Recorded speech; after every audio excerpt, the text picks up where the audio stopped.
আসসালামু আলাইকুম viewers, candid রেসিপিতে আপনাদের স্বাগতম। আজ আমি আপনাদের দেখাবো কিভাবে দুধ ও ডাবের পানি দিয়ে পুডিং তৈরি করা যায়।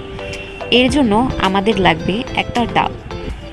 এরপরে আমি ডাবের পানিতে 1 চামচ চিনি আর 2 চামচ আগার আগার পাউডার দিয়ে ডাবের পানির পুডিং তৈরি করে নিব।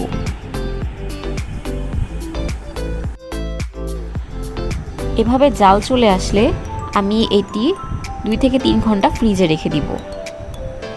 এর মধ্যে আমি আধা লিটার দুধ দিয়ে নিয়েছি এবং এর মধ্যে 1 চামচ চিনি আর 2 চামচ আগার আগার পাউডার নিয়ে নিব। এভাবে জাল চলে আসলে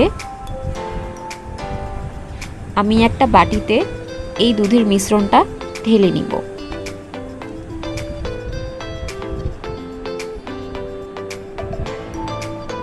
এরপরে আমি ফ্রিজে রাখা ডাবের পুডিংটা বের করব 2 ঘন্টা পর।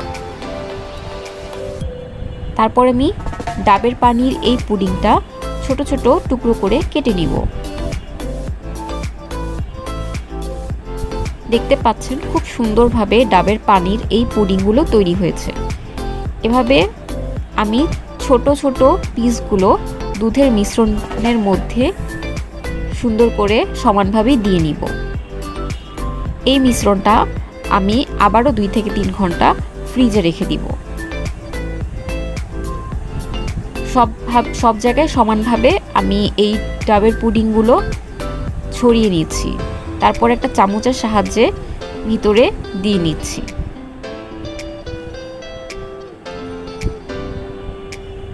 দুই থেকে 3 ঘন্টা পরে আমি এই মিশ্রণটা ফ্রিজ থেকে বের করলাম। দেখতে পাচ্ছেন খুবই সুন্দর একটা আকার ধারণ করেছে। আমি আপনাদেরকে কেটে দেখাচ্ছি। খুবই সফট এবং খুবই সুস্বাদু এই পুডিংটা, খেতে খুবই মজাদার। আপনারা অবশ্যই বাসায় বানিয়ে খাবেন। এই গরমে এই পুডিংটা খুবই মজাদার ও স্বস্তিদায়ক লাগবে। এই পুডিংটা আপনারা বাসায় তৈরি করে খাবেন আর আমার চ্যানেল সাবস্ক্রাইব করবেন। আল্লাহ হাফেজ।